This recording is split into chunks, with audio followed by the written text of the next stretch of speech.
Conversation between comrades. We got a good one today, y'all. It's coming up right after this. Let me get my intro loaded. But y'all got a good treat tonight. Got conversations about life, got conversations about death, got conversations about building a nation, about gaining knowledge of self. Not here to deceive ya, we'll make you a believer. Come build a nation with conversation, with prophecy and a T-bar. Conversations between comrades. Welcome to Conversations Between Comrades. I'm your host, Brother Prophecy, aka J-Rob. And let me try to get this music stopped playing, man. Let me try to be all fancy and cool and have music playing while y'all wait. And I don't know how to get the music stopped, but as y'all probably heard if you've been looking at the advertisement, it's not just gonna be me. Unfortunately, Comrade Atiba still does not have a phone, and we still working on getting this stuff situated. But we do have a special guest today. You know what I'm saying? I got a comrade who and I'm gonna let him introduce everything that he does, but let's just say that this brother is a brother that I have ever since I've become aware of this brother. I have followed this brother and I've learned much from this brother. He is an expert on the science of struggle, y'all. You know what I'm saying? He be breaking it down from a scientific level. And if you listen to this show, this is all what we're about. We're about trying to free the land, and not just doing it off of emotionalism, not just doing it off of your belief and your perspective. We take a scientific approach to struggle, to freeing the land, to gaining our national liberation. And this brother is all about that. So I want to introduce to some, and well, anyway, this brother goes by the name of Haribu. How you doing, brother? I'm good, big bro. I'm good. How you doing? I'm great, man. I'm so excited about having you on the broadcast tonight. You know what I'm saying? Yeah. But I know we're gonna get into a lot of critical analysis and all of that good stuff, because I know how you do. But before we do that, to the people out there, just introduce yourself. Tell everybody who you are. My name is Abdul Ogbala Shakur. Okay. I grew up in the struggle. I grew up in the Panther Party as a cub. I came to prison when I was 17. I'm 60 now. Young sister was raped by some white sailors, and I retaliated against that. I didn't get the bastards that did it, but I got some other sailors. I've been in prison over 40 years. I spent almost 33 years in solitary confinement. Wow. Damn. That's so you're a real deal political prisoner. You went to prison for committing a act of retribution, a revolutionary act against the people who have attacked our people. So that's what's up, comrade. Man, I already had all that respect for you. Now it just don't group, man. You like a legend to me, comrade. Yeah. The thing is, like I tell people too, that the revolution don't stop at the prison gate. We continue that armed struggle in prison. That's one reason I'm still in prison now. I caught a life in prison too, on a Nazi. So they gave me a life sentence on that. So again, I tell people, the struggle don't stop at the prison gate. It continue. In fact, the prison is magnified tenfold. And the prison industrial slave complex is just a direct manifestation of living in a fascist state. The battle don't stop at the prison gate.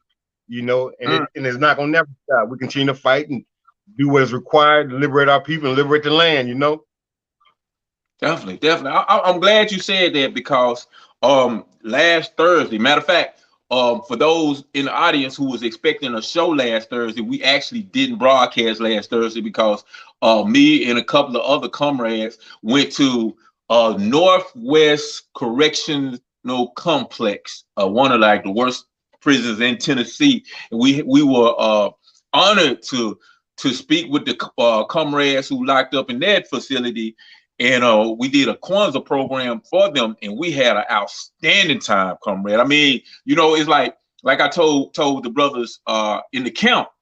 I do a lot of speaking engagements. I've talked to college students and all of that, but it was like the type of interaction and engagement and a level of awareness from these brothers who locked down with waves of past a lot of the engagement and conversations that I've had with brothers and sisters in college. You know what I'm saying? And I was always saying that some of our most brilliant, intelligent minds and strongest soldiers are locked down in a penitentiary. You know what I'm saying? And that's why, like, to brothers, because it's brothers like you who was at their facilities, and brothers who, you know what I'm saying, who, even if you got life and they telling you you ain't never coming out, but you still find the strength and the energy to say, you know, talk to the brothers who coming in and say, look, man, you can change your mindset. Give them that knowledge, give them books, give them that ideology and philosophy, and transform that criminalistic mentality to a revolutionary mentality. And so the brothers who do get out, you know what I'm saying, they can start building up and creating that army outside the wall. So to all the brothers in the wall who doing what you do, I want to say thank you, brother. Thank you sincerely. I do not get enough. One thing I do, I explain to people that when I wake up in the morning, I don't wake up in the prison cell. I wake up in the classroom. I wake up in my laboratory. I wake up in my gym. I make this space what I need to make it so I can continue to serve the revolution, right? When you wake up in this and thinking this is a cell, your mind gonna stay caged and trapped. But you make this space what you wanted to make it to be, right? I said, this is my science, this is my lab, this is my school. So I do everything to develop myself so I can be a better revolutionary for my people. So when I do wake up, it's just like me going to work. It's like me going to struggle. I'm not limited by these physical restrictions and limitations because my mind, my mentality, my spirit, my soul have transcended the concrete constraints. You know what I'm saying? So that's why we think the way we think. We are free. We're liberated, you know? And remember this here, the prison system have produced Malcolm X, Bunchy Carter, Comrade George, Elder Cleveland. So when you're in this environment, like when we was in solitary confinement and isolation, we created a think tank where we constantly analyze and think and debate and discussion. So that enhanced our understanding and comprehension of the complex dynamics of the signs of struggle. Because I'm good. Yeah, I'm good, big bro. So we're constantly studying, constantly analyzing. Like, for example, like Blood Myers with Comrade George. We used to read a sentence at a time. It took us almost 2 years to read that book. We read a sentence, and then we debate and talk about the sentence and break it down. The next day, we have to give our own presentation to the sentence. Then we read a paragraph, and we go paragraph, sentence by sentence. And it took almost 2 years to read. And we used to do all books like that because it's about having a concrete understanding opposed to a superficial understanding. And when I try to explain to people, the difference is this. I can say, well, I understand that smoking cigarettes is bad for me, but I'm still smoking cigarettes. We say you don't understand that because if you understood it, you'd be stopping now because you know 30 years from now your lungs gonna be all tore up, you're gonna be dying, and then you'll be crying for another transplant or something. Nah, if you really understand it, you're gonna make the decision at that point in time you understand it. That's why we speak about having a practical application of understanding and not a superficial understanding. When you have a practical application, that understanding is reflected through your actions and deeds. So you can look at a person and say, okay, I know he or she understands it, because their actions and deeds reflect that, you know. So when you're in this isolated environment, it increases your understanding because it increases your study and analyzations of the particulars, you know. I think you whining, my brother. No doubt. I gotta admit, comrade, you know what I'm saying? I don't really care about celebrities and athletes and all those type of stuff, but right now I'm feeling a little starstruck. You know what I'm saying? Because like I admire so many, you know, brothers who do exactly what you do, and you know what I'm saying, and brothers who, man, you know, been through what you've been through, and I mean your resume alone, you know what I'm saying? Because like brothers like you are the ones who brought me into the struggle. You know what I'm saying? Brothers who were involved in the struggles in the '60s and went to prison because of their political activity, and then they got out and they can, you know, continue to build and educate and create, you know, cells and organizations. So, you know, I'm a product of a brother like yourself. Again, like I said, I'm kind of starstruck, man. You gonna lie. The thing that kind of represents, here's the thing. We had a dialogue last night because we have a radio show that come on every Sunday called George Jackson Radio, right? And we had a dialogue. We had a dialogue on political prison POWs, right? And one of the things I used to have a discussion with individuals within Jericho. Like I said, the revolution don't stop at the prison gate. So if you have brothers and sisters who join the struggle while in prison, and they are being persecuted as a direct result of their political activities, they are political prisoners. And you have those who join the armed struggle while in prison, and they are persecuted and put in isolation. They are POWs. They don't stop at the prison gate. It's like, well, okay, if you became, we had a discussion years ago, right? And a lot of people on the streets got upset, but those like Mami Abu Jamal, they didn't get upset because they understood what I meant, right? We had a newsletter back in the days that was created by the sister Comrade Sophia Bukhari, right? It's called New African Political Prisoner POW.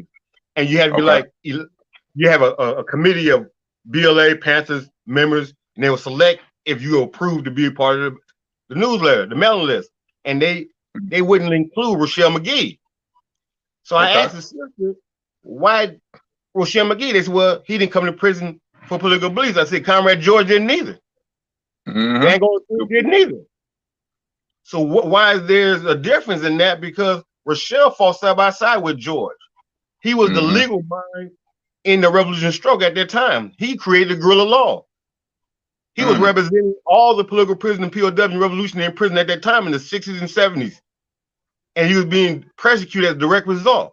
Why he's not a political prisoner? When you create this elitism, you undermine the whole process. And like I was saying last night, you have a lot of good brothers and sisters in these prisons that's fighting for our people, sacrificing for our people, but they're being dismissed and ignored because they ain't got the logo brand on them, you know, maybe the Panthers, BLA, whatever, right? And that's backwards.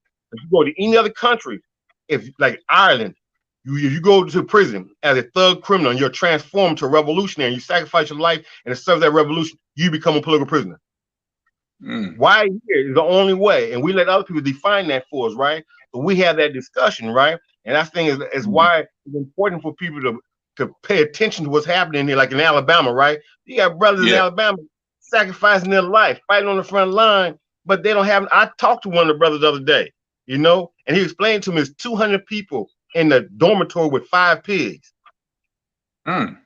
And people just die in natural causes because they create an environment to facilitate that process, right? But our people's not responding. And these are brothers and sisters that's fighting. You know, they ain't looking for no recognition. They ain't trying to be no celebrity, but they're revolutionaries. They New African revolutionaries, citizens of the Republic of New Africa, fighting to serve other people, fighting on this battlefield. And they're not being recognized for that, you know? And that's a damn shame because these brothers and sisters doing something because they're in prison doesn't change the signs and the principles of what they're fighting for, you know? No, exactly. And that's a really good point. So basically what you're saying is as long as once you become politically aware and make that conscious decision to give your life and your energy to the liberation of New African people, once your ideology is aligned, it doesn't necessarily matter what you came to prison for. You at that point become a political prisoner, especially if you are doing activity that is getting you persecuted while you're inside. And you look at any other country, that same principle applies. Even the United Nations recognize a lot of these brothers and sisters as political prisoners. If you come to prison and you become a citizen of the Republic of New Africa, a member of the New African Independence Movement, and you're fighting for the liberation of our land, the battle is also in here. Because the same fascist forces that you fighting out there also exist in here and magnified tenfold.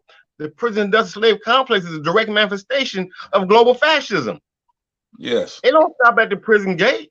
So when you come in and you join the movement and you pledge your allegiance to this movement, to our nation, and you're fighting in the service of the nation, and you're being persecuted as the direct result of that, you are a political prisoner. If you're part of the armed struggle in here, you are a POW. Can't get around that. And I was, check this out, because Elaine Brown, we had a discussion because she knew I was going after that book she wrote, A Taste of Power, right? When she said, well, you had all these guerrilla groups popping up after the death of George. And I said, you know you're wrong, right? That's crap. Because all you got to do is read George writing. All you got to do is read George writing. When George wrote in Blood in My Eyes and Soledad Brothers, he said what? I then met the black guerrillas. W. Nolan, William Christmas, Tony Gibson. He himself telling you the black guerrillas exist. When George and James Clark started the Wolf Pack eventually became the Black Family. W. Nolan was part of the Black Guerrillas. These individuals existed even when George was a thug. Because the first 5-6 years, Comrade George was a Wolf Pack. They was knocking folks out and taking shit from them. Had nothing to do with the revolutionary struggle. But George became conscious because of these brothers like W. Nolan, Death Row Jeff, Ulysses Daniels, you know, like Bunchy Carter. They just like Bunchy Carter. He went in as the leader of the Slausons and came out as a revolutionary, you know, but no one questioned Comrade George's political prisoner status. He became a political revolutionary while in prison. You know what I'm saying? So I'm just saying, I had to get a land about that, you know, because what she wrote is not true, you know, and I ain't got no problem correcting shit that's not true, because that's not true, right? George fought that same battle. When George went to the hole, he went to the hole for taking out a racist.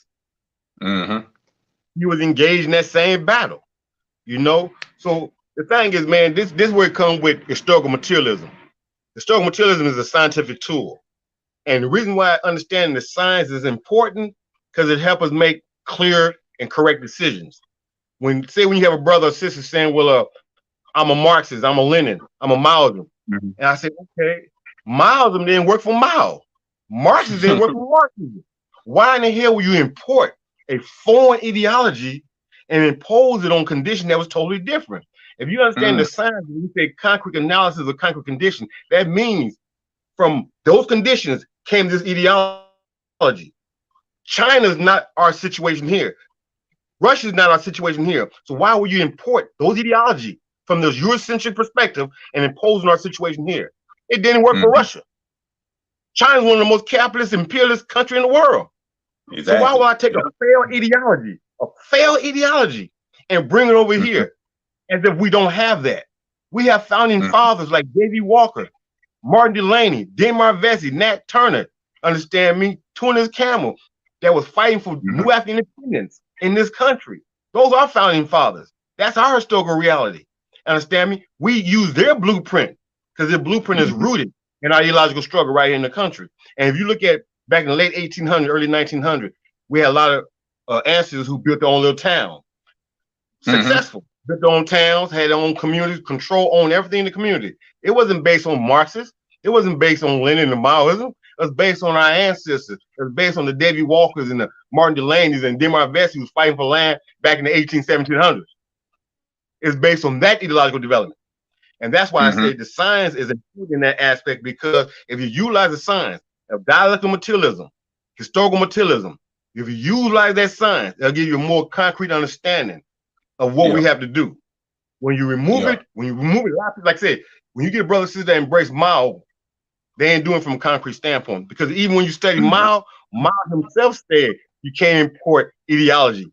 Mao himself criticized those students that came from these other countries pushing that European ideology. Mao himself is telling you this.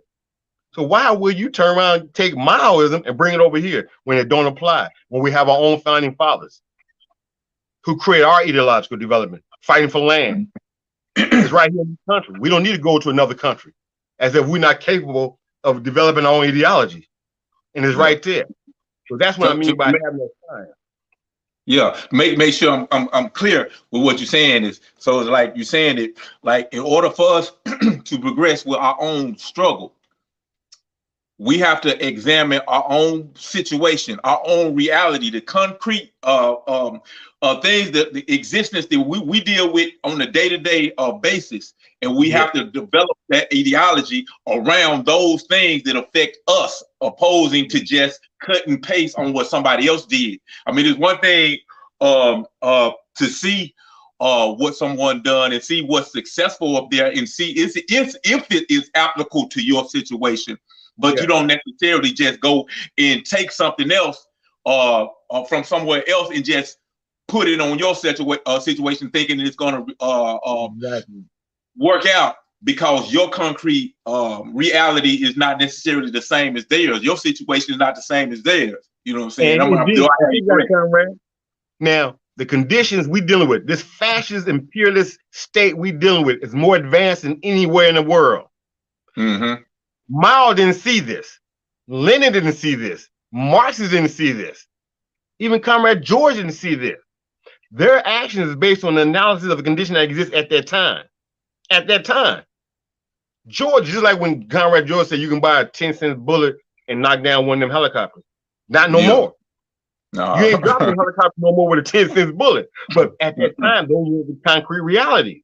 It was possible then. It was applicable then. And just like when I speak about the Republic of New Africa, right? You got to remember, back in the 60s, there's a reason why they picked the 5 states, those black belt states. A lot of our ancestors invested a lot of blood and work in those 5 states, right? Now, let's look at it from a strategical standpoint. We have evolved since then.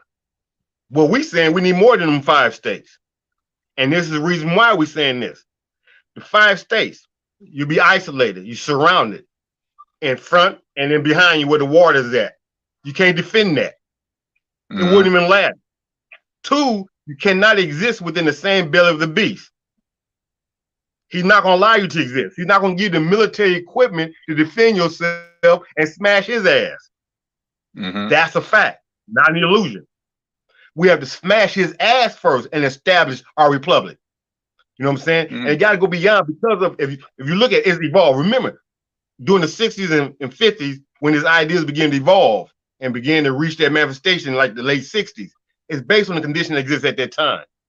It's no different than Marcus Garvey. Trying to go back to Africa now is not realistic. We cannot go back to Africa in mass. At that time, it was possible, Liberia. Now it's not. But that's the scientific process of understanding the conditions. The condition that exists now in Africa is not the same condition that exists back then. Yeah. When the Republic of New Africa was being developed at that time in terms of the concept and theories, right? It was based on the concrete analysis at that time. We saying we want more than them 5 states. We earn more than them 5 states. But from a strategical standpoint, we need more than them 5 states. Dig that. So we can't be encircled. So we have to watch our flank. You know, because what kind of nation will it be when you're really not independent? What it is the imperialist body have put you in a little box. Okay, we'll give you that little box right there. What you gonna do? We control damn all the resources. We're not gonna give you no military base. We're not gonna give you no navy. So when you gonna build that? What I'm saying is, in order, can it be done? You goddamn right it can be done. But it got to be done in stages. All we can do right now is govern our community. Show that government is possible. Right now, they have no example of self-government. The same issues that we're going to deal with as a nation, we're dealing with right now as a community. If you can't resolve those issues that exist in our community, you can get the nation out your head. In order to build a nation, you have to have a blueprint. You have to have a power base. The community is our power base. The community must be established as an independent state before we build and evolve. What we can do is leave that blueprint for the future generation. So is it possible? You're damn right it's possible. But they need a blueprint. They need a foundation to build from. Our community is the foundation. We have to liberate our community. We have to create our own institutions. We have to serve and govern our community. If you can't govern our community, you can get the nation stuff out your head. That comes so like first. basically, if I'm hearing you, and I'm just kind of putting my own little spin on it, but like that's the reason why we say we're engaged in a protracted struggle. It ain't something we just trying to do overnight. You know what I'm saying? It's like at this particular stage of the development, this is what we should be did. And I think you did an excellent job of laying that out, because a lot of time people get this thing about we got to get these 5 states, and it seems like it's an overwhelming thing. And it seems like it's overwhelming because the conditions are not set for it right now at this particular time. Exactly. And that's like I always talk about. I'd be like, right now, we need to be into developing community, controlling those things that are within reach right now. And you basically, you did a outstanding job of articulating how right now we need to show an example of how we can self-govern ourselves with the things that we can govern. So the next generation can have something that they can build upon and grow, because that's how protracted struggle work. You know what I'm saying? It ain't, we work over a long period of time, and we approach things on a scientific level. You know what I'm saying? Because we know, okay, this is that's where we were in the 60s. This is where we are now. You know what I'm saying? In 50 years from now, we're gonna be in a different stage, and it'll be up to the youth to carry us on into the future to ultimately we'll gain that liberation. And I know you're right. I know you're right about this, because I'm just looking at how the conversation of reparations have developed. Because I know when I was young, you couldn't even say reparations, man. What the fuck you talking about? Reparations? You know what I'm saying? Now it's in the mainstream discussion. You know what I'm saying? It ain't from the point of view of talking about land, but it is, you know what I'm saying? It's like conditions are slowly changing. You know what I'm saying? And 10 years from now, you know what I'm saying? The conversation about reparations gonna be totally different. You know what I'm saying? That's why we gotta make sure we have those put into those, make sure we influence those quantitative changes, so we can guide that qualitative leap, and it'll be where we want it to be. Exactly. You know what I'm saying? Just let it go, and because it's gonna go regardless if we do something about it or not. But we got to make sure that we are doing taking the necessary steps to guide it to where we want to go. You know what I'm saying? Exactly. See, and then I was having a dialogue with some of these new Panthers, right? And I was explaining to them about you prep the community for battle, you prep the community for success, you prep the community for nation building. You have to do that, right? And I explained to them, well, okay, you marching, you got all the guns, all that look good, right? But I said, have you ever read or studied the Insurrections Act? They said, we read it. And you know, when you study the Insurrections Act, it advanced and evolved as conditions evolve. When they first developed the Insurrections Act, there was no drones at that time. The technology is not where they're at now. So I was explaining to the brother, I said, okay, one of the things they would do, and they say this in the Insurrections Act, they will isolate the communities involved, right? So is the community prepared for that? Do they have their own food source, their own water source? So I said, okay, another thing they would do, they would cut off the power. In that whole entire community, they would cut off the power. Do we as a revolution have a power source to respond to that? They'll cut off the water. Where's our water source? Now, when these things take place, who do you think the people are gonna go against? You, not the government. You, because you didn't prepare us for this. Cut off our water, cut off our power. What do? We can't take it on them. You did not prepare us for this stage. Then I explained to them that the government got this other response. Once they see the insurrection taking place, they put a strong laxative and tranquilizer in our water. We ain't got a clue. Our people drinking the water. And when the people, when they do invade, the majority of our people are gonna be shitting and sleeping on themselves. Because they didn't have a clue that this stuff was being pumped in the water, because there was no other water source. And all these freedom fighters and struggles revolutionaries have not prepared people for that. We should have our own controlled water source in the community, both visible and invisible. Because if they can see it, them drones are going to target it and knock them down. They're going to knock down all our food sources. That's war. So I'm saying, if you're serious about that, then you better think about that. Don't talk all that shit and you don't prepare the people. Every time we do this, the people turn against us. Every single time we take that blow. They get tired of listening to us. We have to create and prep that community for nation building. The same thing we don't have in the nation, we must have in that community. We must have our own land, our own source of food, our own source of water. We must own every home in that community, every business in that community, establish our own schools, our medical facility, just as if we have that nation. It must exist in that community. Complete control. Because now you're laying out the blueprint for the future generation, but not only that, you're showing the people that we can govern. Because, well, I'm this and I'm that. Well, what you doing for me? What are you doing for me as my government? What are you doing for me as my nation, as my party? At least them clowns are providing some type of assistance, even though we know it's a bullshit crap. But what are we providing people? And that's on us. Just like when you look at the right? Just let me say this. Just like when you look at the sisters, Mama Sal, Mama Ayo, they doing everything they can. You know what I'm saying? You got a lot of dudes within that goddamn government need to sit their ass down because they're old and toe up. And they're only holding the struggle back. Because these comrades is doing what they can. These sisters are doing what they can to rebuild. You know what I'm saying? And you serious about the Republic of New Africa, and you serious about building. If you're no longer capable, you need to sit your old decrepit ass down then. If you only become an obstacle, it's bigger than you. If you can no longer contribute towards building the nation, then you must make the decision to sit your ass down. Because it's bigger than you. You can't continue to sit in the seat just to keep it warm. What are you contributing towards building this nation? What are you contributing towards reorganizing what needs to be reorganized so we can move forward as a nation? What are you doing?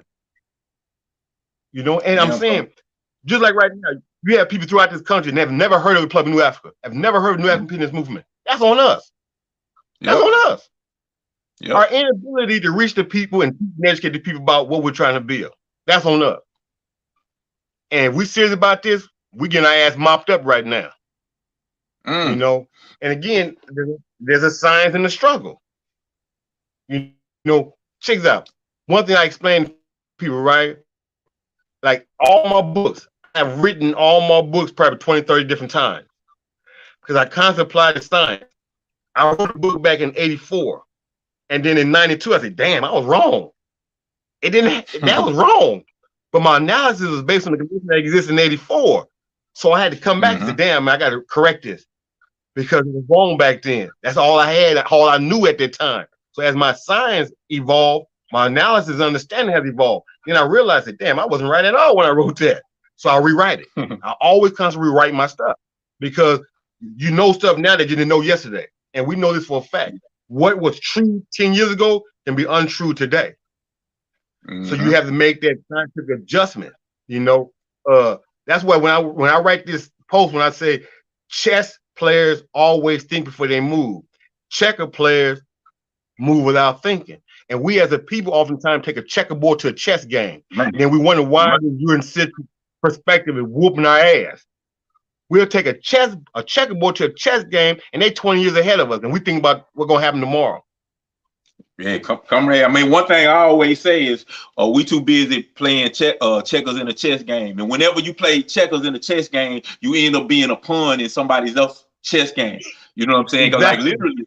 You know what I'm saying? Literally, you know, I look at it like we got to be thinking at least 5 steps ahead, because that's how you do in chess. You got to think like the things that you're doing. And I know you talked about, you was talking about, you used the example of providing groceries to the people. You know what I'm saying? Which is cool. It's a good thing to do. But ultimately, we need institutions. We need our own supermarkets. We need all of these type of things. And I always look at it, you know, like even with this whole novel thing that I created, it was never just to be something we can talk to people with, you know, get a tool of propaganda. That's important, but it wasn't for that. This is a tool to get like minds together and start building institutions. You know what I'm saying? That's one of the goals. You know what I'm saying? At this particular stage of development. So I'm with you 100%, Comrade, because I'm like literally seeing a lot, and it's real refreshing because you're saying a lot of things that I'm seeing. You know what I'm saying? You're saying it just in a better way. Hey, Comrade, when you use this, check it out. It's like science. It's a lot of times something's far away, so you get your telescope and you bring it closer. And once you bring it closer, you get your microscope and magnify that, dissect it. Now you have a better understanding. Because at first you couldn't see it because it's way down there. That's what the science does. Just like when you look at, when you go to school, they tell you dissect this frog. They tell you to do it for a reason. Because when you just look at the internal part of the frog, that's a superficial understanding. That's a frog with a long tongue, eat, fly, and hop, and is green. But then when you open it up, you understand his function. The liver, the lungs, how they connect each other. Same way with social, political, economic issues. You take that political issue, instead of just looking at the surface of it, you dissect, you open it up. Say, damn, okay. But again, a lot of time, Comrade, a lot of these brothers in the struggle do not have the political maturity to accept constructive criticism, and they make it about the emotion. See things through a subjective standpoint opposed to an objective standpoint. And I tell comrades every time like this here, once I'm no longer qualified to serve, then I'll pull back, and whoever's more qualified, I'm gonna help in A and 6 shoe. Because it's not about the position. It's about success in terms of serving our people and building our nation, period. You know what I'm saying? And whoever's the most qualified person that's there, get there. I'm gonna help you get there. You see what I'm saying? But again, now you got brothers call themselves Akbar. You got brothers call themselves all these names. But wait a minute, you a general? How did you put him a general? You was never a lieutenant. You was never a soldier. How do you get that position? What have you accomplished? You know what I'm saying? And the thing that do burn me is, I'm not gonna lie, the thing that do burn me, and when you post something on Facebook and then you get somebody in the comment, man, man, shit your ass. You know, I be one. But I hold myself, I don't want to be doing all that public stuff, right? I said, fool, if one brother say something, I told one brother say something, I told bro, check that, go to the inbox me. Let me show you something, right? Because he was saying, what have you done, right? So I said, go to the inbox. So I sent him some shit, right? Then he turned and said, oh, I wasn't talking about you, man. I said, yes, you was. Yes, you was. Don't run your goddamn mouth, dude. Because you ain't spilled no blood in service of the people. Shut the hell up. You don't shed no blood. You know what I'm saying? What have you been tested? You know what I'm saying? There's a lot of times this fake ass machoism crap. Like I told the brother, I'm not trying to be hard. You don't need to be hard around me, man. Just be yourself. Being hard don't mean nothing. It ain't nothing to do with the struggle. It's the love that you have for your people. Thank the you. love that you have for your people. That's the struggle. That's the motivation. You know what I'm saying? Because it's that love going to motivate you to do the things that you need to do to protect and defend your people. You know, and this is the thing. We always look outside to find a solution. We have to look on the inside of us because we are responsible for our own lack of success and progress. It's on us. They doing what they're supposed to do. Hey man, that pig put his knee on so-and-so neck. Yeah, he's supposed to blow his brains out. That's what they do. Those are our enemies. We're not doing what we're supposed to be doing. This fascist government is doing exactly what they're supposed to be doing. And we're not doing what we're supposed to be. They're only doing what we allow them to do. It's that simple. Who's stopping us from coming together and working together? Who's stopping us from pulling our resources together? Who's stopping us from doing that? We are. And then this was a lot of actors say, well, man, Jim Crow, William Lynch, and all that, right? I said, okay, check this out. Use the science again. We had ancestors back in the late 1800s, early 1900s that built their own town. Control all the homes and businesses in their community. And the William Lynch syndrome and Jim Crow was right there then. Yep. We 40, 50, 60 years removed from that. How are we using that as an excuse when our ancestors who built these towns didn't use it as an excuse? Many of them was ex-slaves. They was victims of Jim Crow, and yet they're still able to build their own town, own the businesses and homes in them communities. Why are they being affected by that? We 56, 7 years removed saying we still being affected by that. Well, our ancestors were able to build that during that time with limited resources. We got more resources at our disposal. Come on, man. You serious? But in the thing, we always, that's what I mean by when you're playing checkers and you make that one move at a time without thinking, then you turn around and blame someone else or make excuses why you've been checkmated. Man. So you can't think for you. This is when we deal with the struggle, this is a thinking process. This is a scientific, you always constantly think because the enemy is up all night thinking about how can I continue to press these Negroes? How can I continue to put my knee on their neck? They 30 years ahead right now. Okay, we got 2, 3 knees we can put on their neck. You know, and just like, and I always share this because when I was still in solitary confinement, an NWCP Negro was trying to tell me, you're wrong, Abdul. We've made progress. So I always use this physical illustration. I say, okay, check this out, bro. 100 years ago, we had 100 boots up our ass. Today, we have 80 boots up our ass. And you say that's progress. I don't want 80 boots in my ass. I don't want 1 boot in my ass. Right. I define freedom and progress when I remove every goddamn boot out of my ass. Then I'm going to say we free. Exactly. You run around here with 80 boots on your ass and you satisfied with that. And then 10 years from now, you got 79. You still satisfied with that. How's that progress? You still got a boot in your ass.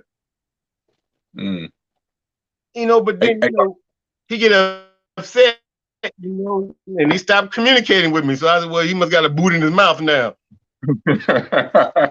You know? Facts. Cool, hey, I want to go to bring in our audience. You know what I'm saying? Because we got a lot of people. I'm really excited to hear from you, comrade. Mr. Joe Gonzalez, good evening. Revolutionary comrades, all power to the people. Stay strong in the struggle. You too, brother Joe Gonzalez. I know when Joe Gonzalez in the house, they ain't ready to get started. Sister Sama, Madam President Sama Ott. We just got that. We got that. We was re-invited to that prison, so we'll be back for Black History Month. You know, he said, "There's free to land, comrade. Got comrade Bo Money. How you doing, brother?" He said, "Hulu Sasa, Hulu Sasa, freedom now." No doubt. This is Daryl Mack. Daryl Mack heard you last night on George Jackson Radio. Abdul, good interview. See, man, I got to go back and catch that because I wasn't able to catch the interview last night. I know you were doing your thing. Daryl Mack also in. How do we deal with the intra-communal violence called black on black violence or black on black crime? I'll leave it up to you. I'll let you answer that. The thing is here. It goes back into science. Just like when I explained to one brother before, you cannot go to the gangs and say, stop being a gang member. They'll blow your brains out.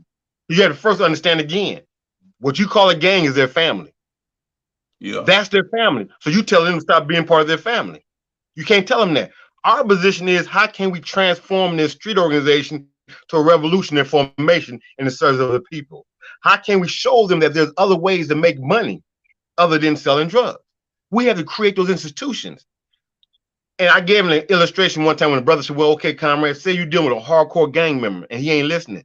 I said, okay, he may not listen, but you can get around that. And that's why I explained. If you have a program in the community that serves mothers who don't have jobs, and let's say that hardcore gang member mama don't have a job, you provide her with a job then. Say the little sister can't come outside and play because of the violence, you provide a safe zone for her to play.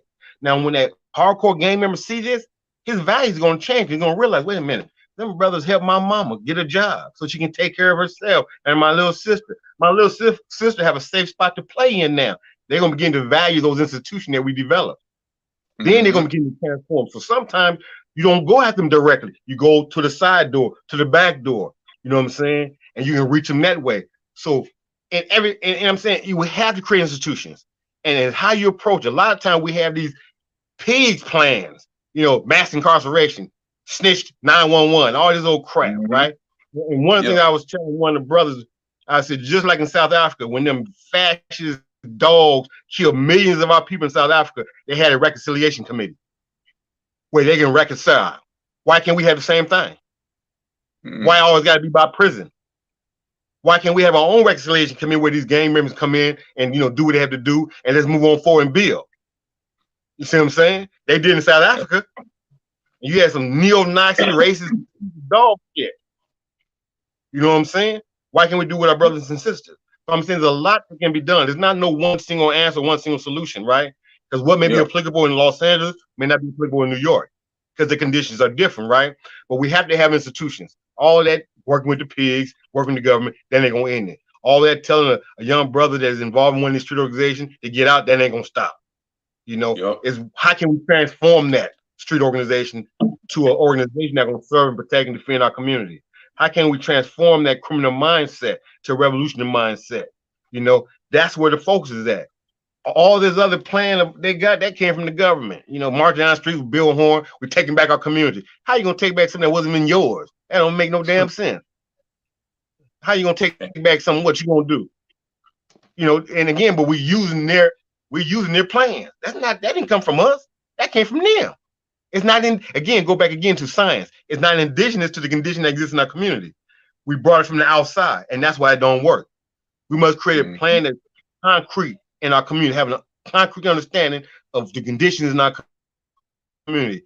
All our solution must be concrete analysis of our conditions. And you can't bring in these foreign ideologies and concepts and ideas. Basically come from the pig and the government. They're not here to help us. If they was, we wouldn't be in the position we in now. We wouldn't have to fight.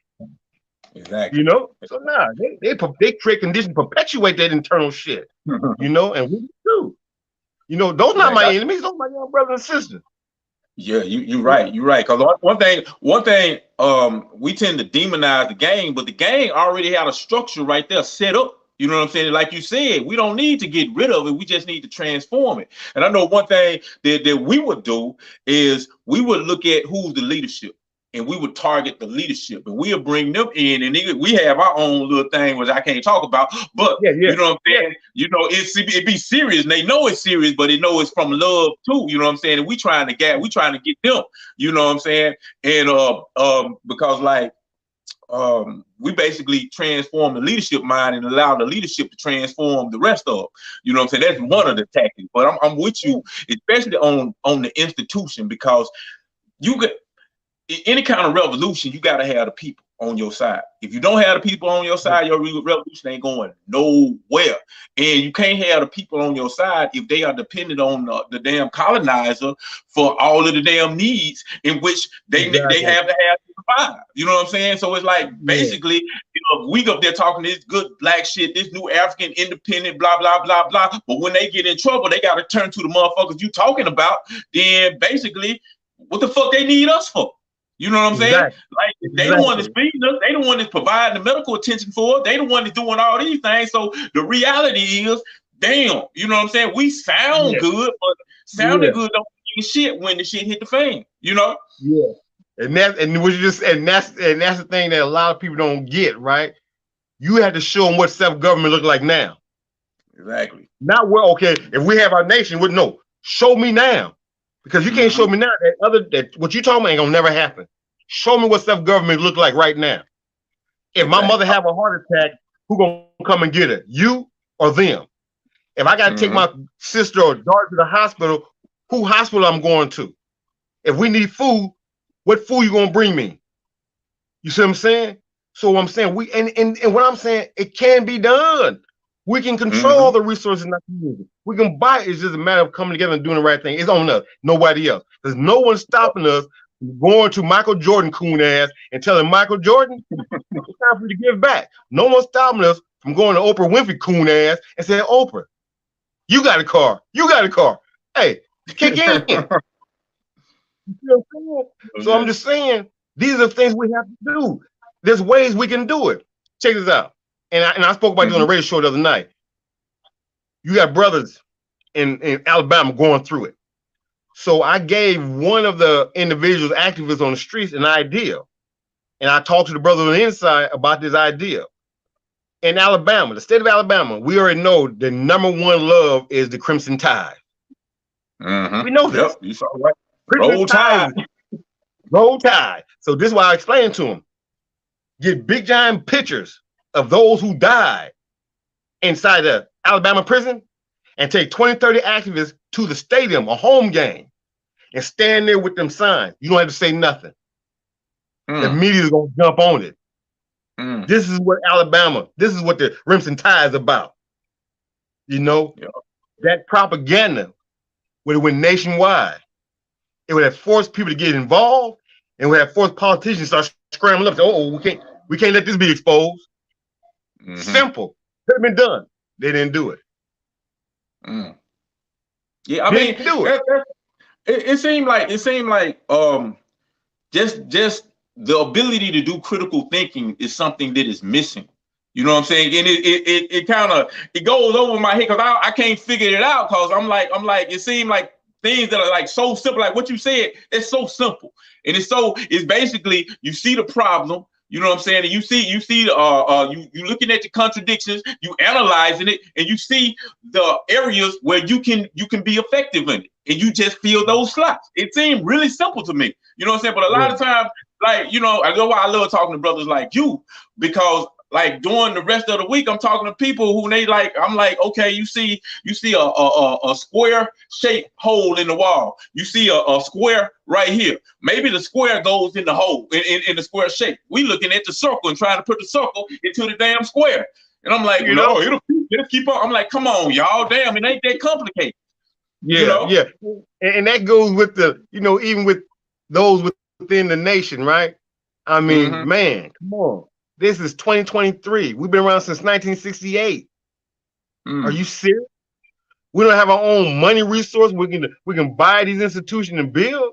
The majority of our people still don't know who we are. Are you serious? And we're going at each other internally.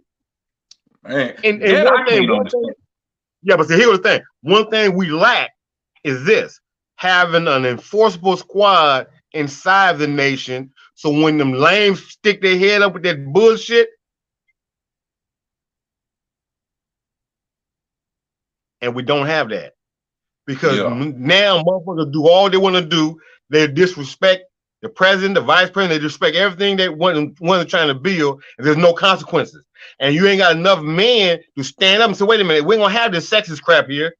You know what I'm saying? You didn't act like that when Ukali was there. You didn't act like that when other presidents was there when they was males. Why are you acting like that now? Their ass might need to be called out, and they, you know, that part. You know what I'm saying? Yeah, but you know, it's a lot, and we're doing this to ourselves. It's no, that part. You know, just like I always use Hurricane Katrina over and over again because people don't get it over and over again. Prior to Hurricane Katrina, you had a revolution on the ground talking about the government's full of shit. They bullshit. During Hurricane Katrina, they in the water asking for help. Yep. Wait a minute.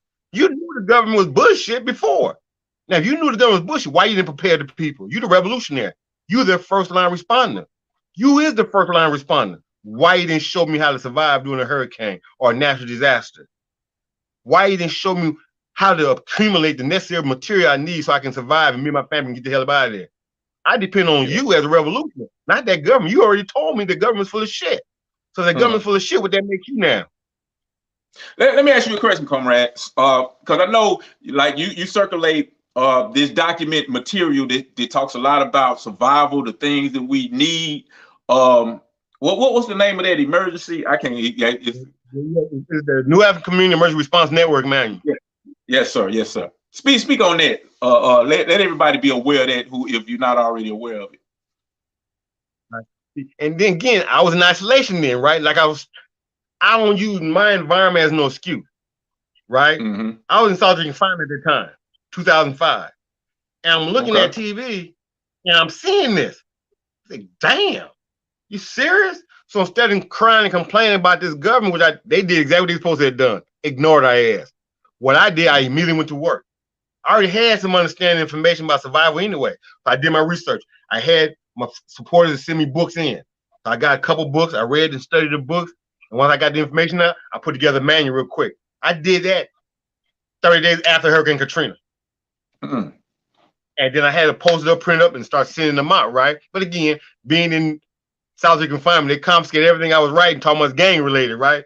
So I had a lawyer at that time was willing to help me. So 2 years later, I got it to the street, you know? But that's what motivated me when I seen that. And that's one thing I was trying to explain to people, that because you're in prison, you have no excuse. You're going to find a way. So soon I seen that. It's no different. I wrote another pamphlet about putting an end to global hunger among the Black diaspora, among our people, right? I was watching one of them feed the children infomercial, right? And they got this white dude, Larry Scott. Him and his wife, they go throughout and feed people and all that stuff, right? So it was a sister. She had a daughter that was 9, a son that was 7, and he was interviewing her, right? And they go in the house and look in the refrigerator. Ain't nothing really in there. A box of cereal in the cabinet. And one of my comrades, he was looking and said, damn, man. And he said, Abdul, you seen this? I said, nah, this is what I'm looking at. When they was outside with the camera, I'm looking at a big ass yard space. I said, damn, why is she starving when she got the yard space to raise her own food? She had a big ass backyard where she could have had chickens for the eggs, collard greens, beans, fruits, is all right there. Part of her answer to a problem is right there in her own hand. And that's the thing I was trying, you know, it's blowing my mind. So I hear it again. I seen that. I wrote a manual. You know, one of the things that we do as New African Revolutionary Nationalists, we make no excuses. No, we're not out there, but that's not going to stop us from trying to help resolve those problems. You know, so when I seen, like I said, when I seen Hurricane Katrina, I really got the idea from, what's the one that was in Florida? I really got the idea from the one that happened in Florida, Camellia, in like '99. I really got that idea, but at that time I was communicating with Dr. Naeem Akbar at that time. He was teaching at the University of Florida then, Florida University, and I was communicating with him at the time. And we were speaking about the hurricane that hit Florida. And that's where I really got the idea from. And then it wasn't the Hurricane Katrina that I actually put it, because in '99 I didn't have all the information, or let's say I wasn't qualified to put such a pamphlet together then, because I lacked the information then. But when Hurricane Katrina came, I got books and everything. And I studied, and then I just put that together. And I also revised it 3 years ago, you know, and I'm gonna revise it again. Because there's other things that I've seen, part of survival, that I can put in there. So I'm gonna constantly upgrade it every time, you know. But again, also we have a PDF that is free. You don't have to go to Amazon and buy it. If you send us our email, we send you the emergency response pamphlet. Like Comrade Bomani, they got a physical structure in Columbus, Georgia called the embassy. And one of the things they do, they use the pamphlet to train our people on how to survive any form of national disasters and crises. But minding the comrades there, they have a physical structure called the embassy. And they're actually bringing people in from the community and training and teaching them how to survive through those different crises. So, you know, the comrade behind them, they're doing the thing. You know, he's out there showing out right now. Okay, that's what's up, comrade. Bo Money, we see you. But yeah, no, I'm with you. And I love the way you think. You know what I'm saying? Because it's practical. You know what I'm saying? And I don't know. It's like that's why I never taught my children about no Santa Claus or nothing like that, because I wanted them to be grounded into reality. You know what I'm saying? It seemed like anyway. And now I won't get in all that talk. But let me go back to some of the comments.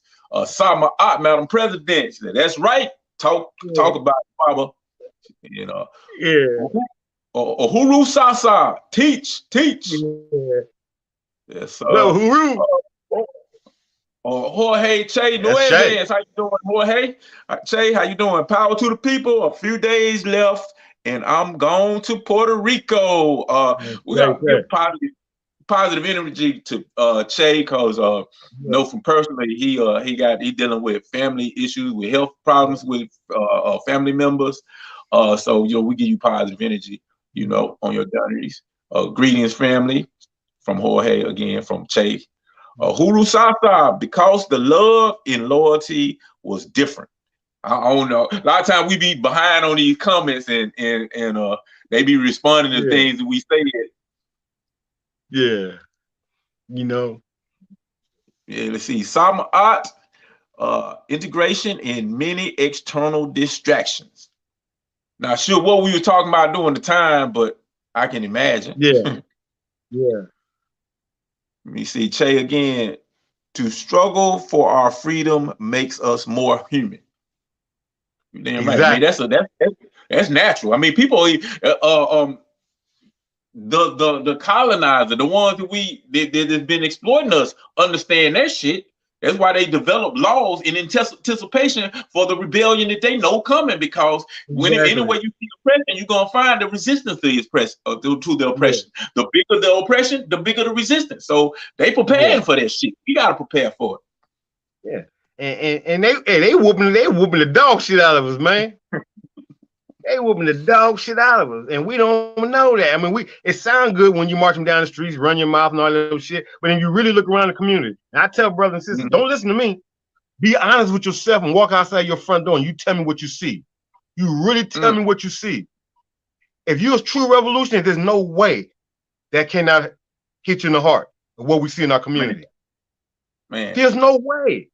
And it's like this here too. I told when I was growing up, even right to this day, man, if I'm walking down the street, there's no way in hell I can pass up a child. I don't give a damn who child it is, and I see that they're suffering and pain. I'm not gonna bypass them, because as far as I'm concerned, that's my son, that's my daughter as well. And I use that example when I developed a Silent Alert Network. Right, it was in response to the Amber Alert Network. Right, because they didn't give a damn about our people. We got close to 80,000 missing women and children, and we ain't doing a damn thing about it. You know. But one of the things I used as an example was I was watching this program, and it was a young baby girl named Cupcake that came up missing, and they found her dead in a garbage disposal, right? But here go the thing.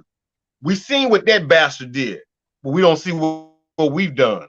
It was on the day of her birthday. Her and a little friend, they both like 5, 6 years old, playing outside. It's like 8 o'clock at night in front of the apartment complex. Where was the parental discretion, first of all? Where was the parental supervision, first of all? Right? The second thing I noticed, one brother walked right by them. When does it become normal for 2, 5, 6-year-old girls to be out at night playing in front of the apartment complex? There's no way I would have kept on walking. I would say, wait a minute, what you guys doing out here? Where your parents at? There's no way I would have walked. He walked by. Then the second clown that came by, he's the one that killing our little baby. You see what I'm saying? But the thing is, they always point at that. That's the end result of us being irresponsible. Because if there was parental supervision, they would never been outside, period. If there was a sense of fatherhood, brotherhood, community, that first brother would never walk by and let them 2 kids stay out there late at night. A lot of this stuff can be prevented if we take responsibility for ourselves and for each other. Can't get around that. You know what I'm saying? You can't get around. There's no way you can't. And another thing that the brothers be getting mad at me because I tell the brothers, check this out, man. You like football? He said, yeah, I like football. He said, every Sunday I sit in front of the TV and watch 3-4 hours of football. I said, wait a minute. And you mean to tell me you can't sit outside and watch them kids play for 15, 20 minutes? Watch football don't mean jack shit for 3-4 hours all day where you can't watch our kids out there play so they have some level of supervision out there so make sure nothing happened to them. You can't walk the elder to the store, to the church, or go help her out for 20, 30, 40 minutes. You can't contribute 30 minutes to the community or to the nation, but yeah, you can sit in front of a TV for 3-4 hours and just watch sports. Who you blame that on, man? NFL? Come on. No. What I'm saying. You don't see this is what I'm saying. We don't take responsibility. Then you get some activists say, Abdul, you tripping. You sound like you blaming the victim. You goddamn right I'm blaming the victim. At some point in time, we have to take responsibility. What you think I was gonna bite my tongue? At some point in time, we have to take responsibility for our own freedom and liberation. Take responsibility for our own defense. If these pigs slap in my face right now and I walk away, that's on me. Yep. But you don't have to worry about that because I'm not gonna walk away. I'm gonna walk away and come back with something. So I'm just saying it's on us. The way they treat us, the way they treat our community, the way they treat our people, and our response will determine if they get away with it or not. I'm not talking about military stuff. You don't need to do military stuff to stop them. Just coming together and organized and sincere unity, that'd be strong enough because that would serve as a red button. Like Russia got a red button to keep America in check. America got a red button to keep Russia in check. Where's our red button? Unity, come together as a people, pool our resources together, cooperative economics, collective work responsibility, self-determination, umoja, that's our red button. Because they realize, man, we go in that community, we'll get our ass bombed up. Because that's a community that stick together, got their own resources, and they can hurt us economically. That's our red button. Exactly. If there's no repercussions for exploiting us or doing whatever negative things to us, then the people gonna always do it. You know what I'm saying? That's with anything. If somebody come up through you and slap the shit out of you and you just be like whatever and stuff like that, then there's a good chance somebody else gonna come behind and do the same thing because they know it ain't no repercussions. And you end up being a motherfucking emotional punching bag because they know, well, I'm pissed off, I'm frustrated, I can't take it out on this goddamn cop or whoever the fuck I want to take it out on, but I can take it out on you because you ain't gonna do shit. Yeah, hey, it's like okay. Every time I sit outside the door, the cops beating me up, right? And I said, okay, wait, the first blind man I see in a wheelchair. Yeah, goddamn, the cop hitting on me. I'm gonna jump on him. What is that? I'm gonna jump on a blind crippled man instead of jump on the pig that you have a right to defend yourself against. You see what I'm saying? Exactly. And it's on, but you know what I trip on? We so brave when it comes to killing one another. We're so brave. Just like this is like about 30 years ago, right? A brother, he seen me, right? And at that time, I weighed about like 175. He said, hey, you Abdul? Because he expecting for some reason to see some big, man, I knock you out, Abdul. I said, that's true. You may knock me out. What you think I'm going to do when it's over with? That's the difference. No matter yet, no, check this out. This is what we do. I'll give you a knife. I got a knife. Let's go get that pig then. That's what I'll do. Let's go get him. Oh man, you tripping. I said, wait a minute. You was quick to knock me out. And if that's gonna give you your manhood, let's go get the real enemy. And let's get real with this. Oh man, you tripping. I said, yeah, man, go to hell, dude. You know what I'm saying? And I'm saying we put on these little fucking acts, man. You don't need to be hard. You see what I'm saying? Anybody can be hard. That don't take nothing. We have to show the love that we have for our people, and that love should be manifested through our service to the people, if we're sincere. It's no different if you got a chaos agent who's always trying to create chaos instead of trying to adhere to the program. You don't love your people because if you did, you wouldn't be creating all that chaos. Man, exactly. It's no different. When you talk about you part of a nation, and we got a constitution, we have bylaws and guidelines, we have requirements for you to do this and do that, but you don't go to class. You don't go to PE. You don't do these things. But yeah, I'm a citizen. You ain't no citizen monkey. Because you pledge allegiance to what flag? You studying what constitution? You see what I'm saying? How can you pledge to something that you have no knowledge of? Because if you're serious about this, you're going to go to the class and learn. If you're serious about this, you're going to do your homework and study. If you're serious about this, just like you went to school and learned about America, You know more about George Washington than you know about George Jackson. Yep. Why is it any different? And we don't have no respect for what we do. But we'll do Yep. all that, jump through the hoops and stuff to learn more about them. But then when it's time for us to learn and study what we need to learn to build this nation, I'm busy, man. I gotta go. I'm playing horseshoe right now. You serious? You can't pick up a goddamn. When the last time you read the Constitution, fool? So I'm just saying, you know, it's on us. It's strictly on us. You know, they're gonna do what they do. That's why I don't trip. Man, they're gonna continue to do what they do. Abuse, kill, oppress, exploit. They're gonna continue to do that until we do something. Yep. Man, one thing I gotta give Madam President Samaad and Mama Ayo big props on. One of the things, first thing they implement was a policy of work, train, and study. Every citizen gotta go through this process. You can't just say I'm a citizen and just because you like what you hearing, you got to actually understand what you fighting for. Because I mean, the thing about it is, if you don't know what you fighting for, then damn, you know, you could get caught up in the emotionalism of the situation because it sounds good. We're mad at the pig and we're talking about them, and you're like, yeah, I'm frustrated, fuck them, and all that. But man, if you don't understand what you fighting for, what's up? I say that because of that. I knew that, you know. Yeah. I talked to him. So I say that just for that. You know, so those who are watching, your ass is wrong. Understand me? It's correction gonna come. So you know, you do everything you can do and contradict what we're trying to build. You can do if you want to, as far as you think you can get away with it, you know. And they do what they do because they feel that there's no enforcement around. Because you don't see it, doesn't mean it's not around. We don't strike when you want us to strike, but you keep on doing what you're doing. You dialing the numbers, you dialing the right numbers to get them up there, you know, because you should be supporting the president and vice president 100% with your life. Exactly. You know what I'm saying? And if they're doing something wrong, you bring to their attention, if you believe they're doing something wrong. You bring it to the table and talk and discuss about it. But if they're trying to build this nation, you should be behind them 100%. You know, some of these clowns that call themselves new African citizens support this government more than they support our own government. You abide by their laws and rules every day, but you ignore our rules and laws. But you say you're a citizen of the Republic of New Africa. No, you ain't. You're a citizen of the American Republic. You know, citizen of the New African Republic. You following their laws. You ain't gonna follow. Why you don't follow our laws? Why you don't follow our rules, our protocols? You say you're a citizen, but you following their laws. Come on, man. Yep. I mean, one thing I'll say, like when I went to this past Nation Day, and it was a positive experience. So I'm not trying to share anything negative on it.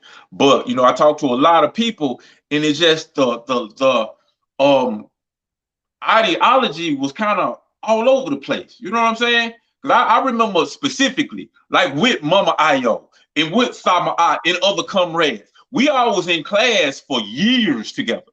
Years. You know what I'm saying? Drilling ideology, studying revolutionary nationalist, pan-African, being a freedom fighter, and all of these things, type of things. You know what I'm saying? Drill, you know? So it was like, when I was introduced to other comrades and they didn't, you know, understand basic, you know, ideology, it confused me. I'm like, hold on, you know, I'm going back to my teacher. I'll be like, they ain't doing the same thing we doing. I thought everybody was doing this. You know what I'm saying? So you were exactly right. And something I think this should be implemented in any class you take. How to receive and how to give constructive criticism and self-criticism. Because of that will build your organization up, that will build you up, that will help us correct ideas that we have that are incorrect. You know what I'm saying? Because like one thing I appreciate you did, you know, when you was talking about when you was writing a emergency action plan, you was like, oh no, well, you said something, you was doing something, and you said later on you looked and you realized you was wrong. You know what I'm saying? To me, that's a high sign of intelligence to realize, okay, I don't know everything I need to know, therefore I can grow some more. You know what I'm saying? Like an intelligent person knows that there is so much for me to know. It's only the stupid motherfuckers who already know everything. You know what I'm saying? So yeah, you know, just like the book New African Criminalizing 101, right? Criminalizing 101 from a New African perspective, how America criminalized a race, right? I wrote that back in '93. In fact, a professor, Dorothy Farden, at Bowie State University, using my textbook for 10 years, right? But I knew I can do more. I can do better than that, right? Like my comrade, he's also my celly, right? We was in the hole. In the hole, we rewrote it because I knew he was more qualified to take it to another level. You see what I'm saying? So when we got together, I wrote 5 of my books. We did together all over again because I knew once I got around him, he would take all my books to another level because he's more advanced in understanding what I'm trying to do, right? So we did a poetry book together. We did a blueprint together. We did a Concrete Scholars together. We did New Album Criminology 1 together. We did all these things together, right? And just like the indictment, I came up with the concept of indicting the prison industrial slave complex. I came up with the concept, right? And I tried to write it out, right? But it didn't look good. But I knew my comrade Ashima, right? He's my center right now. He's sleeping. You know, I knew he can do it. So when we got together back in 2014, hey man, when you read and look at it, it looked like a righteous indictment. They the one are being indicted. He got, but I knew he was capable of doing that. I wasn't capable of doing it. Even though I developed the concept, I didn't know how to articulate it and structure it. He did. And he showed his ass off, you know. But again, you have, you know, when you remove your ego, you're gonna see it clear and straight, you know, and you realize it's not even about you. It's not even about you, you know. And when you look at it like that, you humble yourself, man. I accept criticism. If it don't apply, let me determine that myself. I'm not gonna, man, what the hell are you talking about? I'm gonna take it and say, okay, is he right? Let me see. I'm gonna analyze my actions and deeds based on what he said. And I can say, damn, he was right. Damn, okay, let me correct that.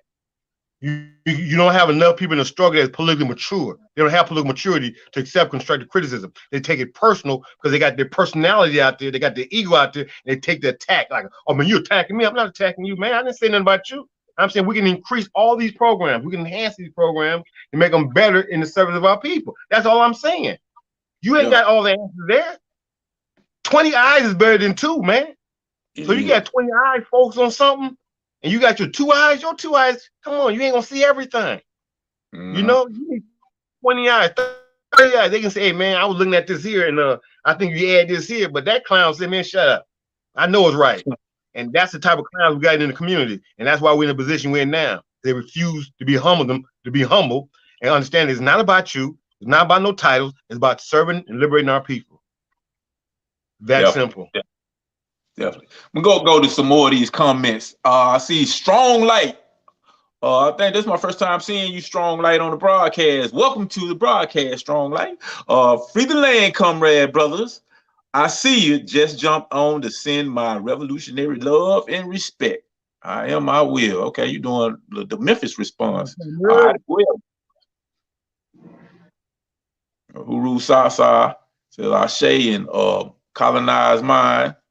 Brother Che, the Young Lords Party was once a gang also, but in the process of concrete analysis by some comrades brought about a new organization that became revolutionary. Damn right. Damn right. Yeah. Perfect example. Perfect example. You know what I'm saying? Yeah. See. Hold on. Okay. I'm going to read this while you're gone. I'm all right. Let me see. I'm all right. I just opened my door for a minute. That's all. Oh, okay, all right. And see, confidence. Was it? They try busting out the day room. That's all. Who's that? Okay. Oh yeah, it's that. I mean, confident Chizero OKK. I think I said that right. I don't know. I might have messed it up. Let me see. Salute from Igbo land in Florida. Taking notes. Show what self-government looks like now. Hospitals, foods, block to block, village to village. All right, that's what's up. Because we gotta have our own independent institutions. We got to. Yeah. It's something I always say. Anytime you find yourself in a situation where your economic system, political system, social system, educational systems, all of the systems that govern your life are controlled by the same motherfuckers that benefit from your exploitation, it's gonna be damn near impossible for you to solve your problem. So that's where you got to start. You see what the problem is. You know what you got to do to solve it. Yeah. And then the other thing, when people think they're gonna give you the solution to the problem, we're gonna give you this gun so you can blow our brains out. No, they're not gonna do that. They're gonna give you an empty gun, give you this impression that you're free. And check this out. You have a lot of people that operate in these little boxes and think they're free. They don't realize they're being controlled and dictated. You can go vote. Now, show me when we have voted and have liberated ourselves. You show me what improvement have been made in our community because you voted for this Negro like Obama. And I try to explain to people, Obama is a face that they put in office. Exactly. It's an institution that runs this country, not no single individual. He's just a face. It don't matter who you vote for, because they're gonna submit and succumb to the institution. You don't run nothing, fool. And a lot of these Negroes know that. Yeah, vote for me. I'm gonna go make a difference. And soon you vote for them, nothing changed. The only thing changed is that address. Yeah. They went from middle class to upper class. And then they go like this here. We win. No, I always tell people it ain't about the individual, it's about the system. You know what I'm saying? Because the system it's just like if you got a good team, they got a good football system. It's like you can lose the players and they get new players and they still operate the same way because the system was set up to do exactly what it's doing. And in America, the system is designed to do to exploit the people. You know what I'm saying? On behalf of the ruling elite. And that's what it's doing. So it ain't no such thing as reforming the system, changing the system. If you change it, it's just gonna be more efficient at exploiting us. You know what I'm saying? That's what the system is designed to do. And reform is an extension of fascism. It don't change nothing. It gives you this false impression. Just like these neo-colonialists, right? The neo-colonialists give you a false impression that we're free. Vote for me. You know what I'm saying? But all you doing is perpetuating the same thing but they put a black face on it so they can throw us off. You know, just like I was like when you deal with Vietnam, right? I was dealing with a sister and she knew that I was criticizing issues concerning Vietnam. And she said, well, my daddy went to Vietnam. He died in Vietnam. I said, yeah, he died for the wrong reason. Because that's your daddy doesn't make that war right. Understand something. So I explained to her briefly. I said, check this out, sis. The French invaded Vietnam by like 1883. They killed and raped millions of the Vietnamese people. And by 1940, Japan invaded during World War II and took it over for 5 years. And they did the same thing. You had the Chinese, you had the Vietnamese Communist Party, Ho Chi and them fighting against this oppression. When the war was over with, French took back control again. Before they left, they put in a dummy government in 1954, the South Vietnamese government. But in 1955, the United Nations said, wait a minute, that's not a democratic elected government. You guys got to go through the election process. When they went through the election process, they realized Ho Chi was going to win. That's when the United States said, wait, hold up. Wait a minute, this is a democratic elected government coming. That's when the United States went, oh, hell no. Because see, people don't realize that. The United States was fighting on, they replaced the other imperialist colonies. That's all they did. You know what I'm saying? And they was fighting to preserve that. They was wrong for going to Vietnam. Just like Iraq. From 79 to 89, Iraq was in your control. From 79 to 89, Iraq did everything that you falsely accused them of in the 90s. In 82, 81, they built nuclear facilities. You refused to blow them up. Israel had to come all the way from Jerusalem and bomb them facilities because you refused to use them up. In 79 and 80, they used their weapons of mass destruction against Iranian soldiers. Nothing was said about that. In 89, they killed all them Kurds, dropped chemical weapons on them. Nothing was said about that. But now, when they stopped being your puppet, all of a sudden, they're the tyrant. They did everything you say, just like when Hussein came into power. That was televised. When Hussein took over, everyone that protested against him in 79, they took out right in front of the spot and blew the brains out. You knew this. He was working for the CIA. Nobody said nothing. So it was really about democracy and justice. You should have took his ass out in 79 then. He was doing all your dirty work up to 89, but then when he said fuck you, now all of a sudden, he's a tyrant. Or he's no longer your tyrant now. And if you study, this is what I mean by using time. If you study every one of them wars, just like World War II, the United States, they gave Hitler the blessings. Oh, that's not nothing to do there. But see, people don't want to do all that. They're not trying to seek the truth. You know, if you study all these wars and conflicts, United States dirty ass hands is involved directly about proxy. It's just like when check this out. I said, let's look at Cuba, right? Mm-hmm. How the hell you on my property? You got a military base and a concentration camp on my property, and you calling me a tyrant? United States got a military base on Cuba's property in their country and their concentration camp.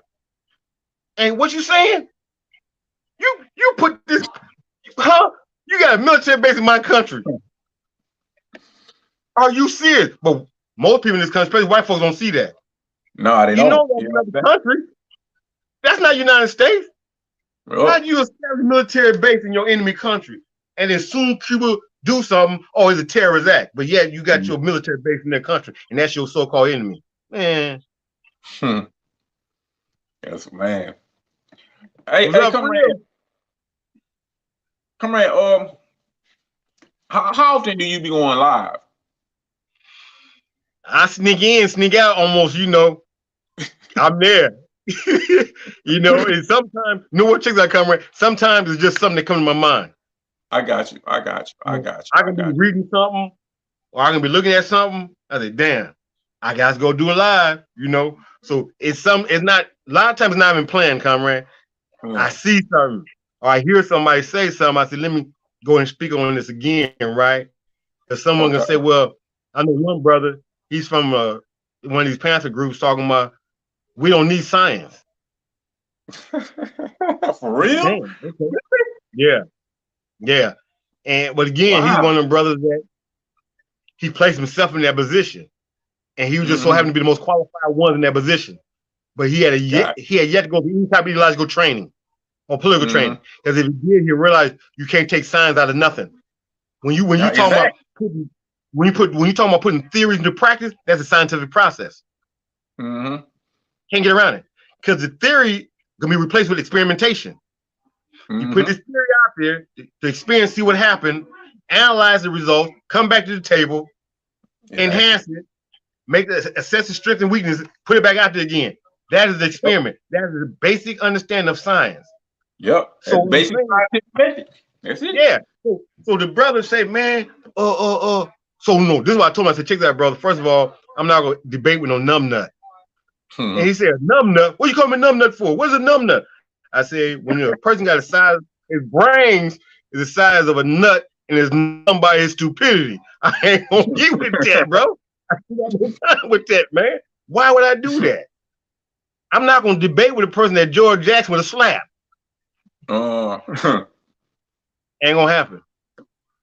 Gotcha. Now, if you got something when you got something that's that concrete, it's science and everything. And I explained to a person, when you see a rock, there's a scientific process in that rock. How you say that? That rock is a direct result of some type of form of natural cataclysm. Exactly. Earthquake, big bangs, whatever. It came through a process to form. It went through a process to become a rock. That cataclysm is a scientific process. You can't get around it. It has a beginning. And even when you look at that rock on the ground, it's not over with yet. Because the more that happens on the planet, it's going to affect that rock. And, you know, it's like, but you can't give up, man. You got to keep on fighting. You know, you can't get frustrated and say, man, fuck it. You can't do that. Yeah. I mean, the reason why I asked, you know, how often you go live, you know what I'm saying? I kind of, you know, we got this novel thing and it's a collectivity of people with like minds and trying to, you know, educate the masses. And I was just wondering, man, what you want to join our network, you know, as you have your own show or whatever. Yeah, see, and I ain't got no problem doing that, right? But see, you see why I keep doing this, huh? Yeah, I Comrade Atiba got a better environment than I got. You see what I'm saying? I got to keep my head on the swivel, and then at times I had to duck, had to tuck, come back up, hit and run, you know. I have no problem doing that, but it won't be like consistent, right? Understood. You know, just like we got a radio show, but I don't be on it all the time. I pop up and, you know, when Bomani say, we want you on a radio show today, right? I said, let me check first. You know what I'm saying? Then I'll pop up and I'll leave. You know, like where I'm at right now is a camera on this side of the wall. Okay. And the gun tower is right here in front of my door. Damn. So when I look up right now, I'm looking at the gun tower. See, California is one of the few prisons got gun towers inside the building. So I'm looking at the gunman right there. And I got a window block right here. But if I didn't have a window block, a camera's right there. Yeah, California is one of the few prisons that put guns inside the building. Damn, I mean, that's my first time hearing it. Damn. Yeah. Now, and then on the wall, they got warning, no warning shots on the wall. Damn. They don't give no warning shots inside the building. They give no warning shots on the building. Go ahead. Damn. Okay. All right. Well, hey. Dang. I learned something today. Well, I learned a lot today. I always learn a lot to you, comrade. But yeah, that's impressive than a motherfucker. Gun tower inside. Okay. So yeah. Well, you know, whatever is, I'm gonna try to figure out a way that I can. You see that, comrade? You see that up there? Yeah. Yep. That's the gun tower. Damn. Just right there. Oh, see everybody, you know what I'm saying? We be doing it real for real on Conversation Between Comrades. It is not a joke. It is not a joke. But yeah, man, I mean, we approaching an hour and a half, and I ain't gonna keep you too long on here. You don't drop the wealth of knowledge. One thing I like doing is I like to revisit all the shows, and this one I'm gonna revisit with a notepad. You know what I'm saying? And I'm gonna be a lot smarter after I finish looking at this show, comrade. I appreciate everything you do. Before we get out of here, man. Okay, and the reason why I trip on you too, right? Because we damn it sound alike. We don't use all them big words, intellectual shit like that, right? And people can relate to us better because they don't get the impression that we're trying to talk over them. Yeah, I can say, damn, even though he may curse and all that, I can relate to that because he's talking to me. And a lot of times when people in the struggle talk, they ain't doing it intentionally, but it look like they're talking above them. Yeah. And the people in my own hear that shit, you know. When you just, I can get with that, you know. And I can relate to that as well, you know. Instead of somebody coming over here sounding like a dictionary. No, you're right. Ain't nothing wrong with that, man. I'm not saying ain't nothing wrong with that. It's just, you know, you got to know who you're speaking to. And model your language after the audience that you're targeting.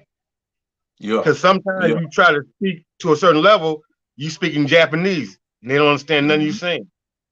Yep, and you are correct because I noticed, you know, dealing with people, a lot of people, a lot of things, you know, especially we coming from a new African independence of perspective, and that concept and idea is above a lot of people's head because we've been trained and conditioned that we love, man, bro, comrade. I spoke at a college, and man, this shit broke my heart, man. It broke my heart. I'm talking about land independence, about all these independent townships we had in the past, and we done it then, we can do it now, and all of this stuff. And these students came back with me with but we need white people. We need I'm like, man, what we need white people for? We need them to lock us up, to shoot us down, and what the hell do we need these? Man, comrade, it broke my heart, comrade. I'm like, these college students, no. Yeah, hey, and that's why I said the primary battle is over the minds and hearts of our people. It is. That's the primary battle. We got to break the chains of psychological slavery. That's our primary battle right now. That's what's stopping us right now. Because we have yet to break them chains from the minds of our people. Definitely. So this is good enough, my brother. I'm gonna probably have to tuck in a minute. So what you said now? As I'm probably have to tuck in a minute, you know. Oh yeah, no, we finna go and wrap it up now. I'm finna say, man, first of all, thank everybody for your comments. I know I ain't get to all of them, but you know what I'm saying, I get educated by the comments also. So thank y'all for doing y'all thing. Especially Comrade Freedom. Especially Freedom. Freedom educated brother real quick. Yeah, I know. Freedom power. Yeah, that's a Comrade there, man. Yeah, man. I love when Comrade Freedom Power on the show, man. He always put them perspectives out there, and I'm like, man. One thing that I think we have to learn how to do. We have to learn that just because we might disagree on something, that's not necessarily a bad thing. You know what I'm saying? Disagreement, that ideological struggle, that's how we grow. You know what I'm saying? Because you see imperfections in my analysis. I see some in yours, and eventually the best ideas are gonna win out. That's why, man, when somebody correct me or something, I'm like, okay, and tell me something I don't know, I get excited, comrade, because I know I'm about to be a whole lot smarter now. You know, that's how you grow. That's how you grow. Exactly. Study to know to teach to build to win. Exactly, comrade. Comrade. But man, we finna go and get up out of here. You got any final words to the audience you wanna leave them with? Can't stop, won't stop. You know, we gotta take that because I'm saying this. The reason I say this is this here, right? Mm-hmm. Oftentimes we speak to the choir. We speak to people that think like us already. Yeah. Right. So, you know, when you're speaking to people that don't think like you and not on your level, then you tell them not to give up. We're going to win. Don't trip on what you see right now. We're gonna do our part. We're just creating a blueprint for the future generations. It's not gonna happen in our time anyway. It's not gonna happen in our time. But you gotta give them something to work with. Exactly. Just focus on giving them something to work with, and we'll get there. Maybe 100 years from now, but we're gonna get there. Just do your part. Perfect. So yeah, man. So say your name again. Abdul Olugbala Shakur. Okay, brother, we been all the mother names just what I'm talking about. I got you. I got you. This is actually my first time. Well, I guess I have seen that name on other things you posted. So yeah. Man, it's been a pleasure. Come back anytime, like anytime. You know what I'm saying? You call me up and hey man, let's go on. Yeah, he's sick, man. Oh, he's sick? No, he's sick and sleep. Okay, my bad. All right, bro. All right, comrade. All right. Now, what you say?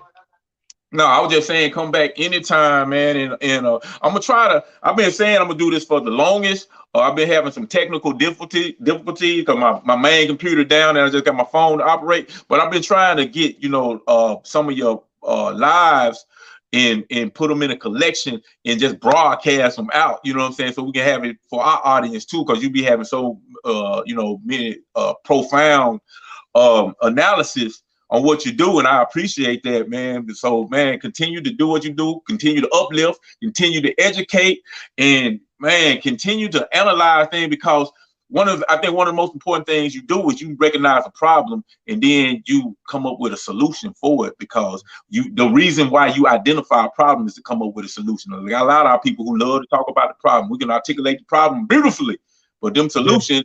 Go out and vote or some stupid shit like that. Oh, you know. You know what I'm saying.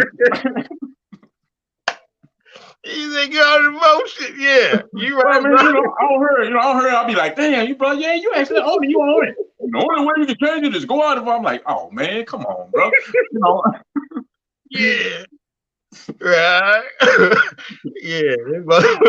Yeah, right. Yeah, man. Anytime I get the chance to, I'm gonna pop up. Okay. Dig that. Yeah. I gotta shoot these brothers, man.